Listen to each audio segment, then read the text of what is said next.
Jam paraqitur sot me kërkesë të prokurorit Arben Kraja në prokurorinë e posaçme për një çështje që për cilën disponoj informacion.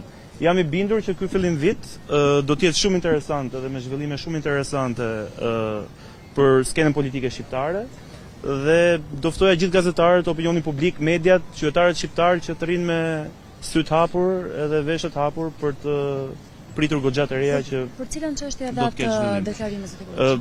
Do preferoj që mos ta bëj publike për shkak të kërkesës, por është një çështje për cilën unë kam informacion si person për atë çështje. Lidhet me këtë çështje?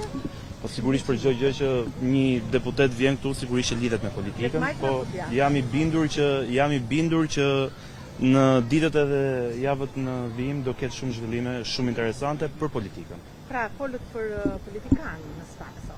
Po sigurisht se nuk mund të flasësh për. Do ketë zhvillime lidhur me këtë çështje që u thirrot sot?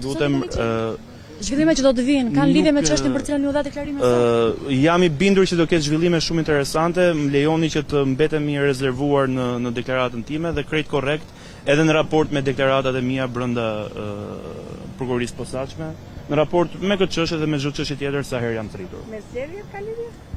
Jo, nuk ka lidhje me zgjedhjet, do kisha dashur shumë në fakt që për farsën elektorale të 11 majit të ishin thirrur gjithë kandidatët për deputet, gjithë politikanët, gjithë ata që kanë patur mundësinë të bëjnë fushat dhe të asistojnë në masakrën elektorale të 11 majit, për të dëshmuar me zë dhe me figurë, me prova konkrete se grupet kriminale në Shqipëri tashmë diktojnë zgjedhjet në vendin tonë dhe ky është një lajm shumë i keq për çdo qytetar shqiptar. Ka zhvilluar sekretin, për Partinë Demokratike apo për Partinë Socialiste?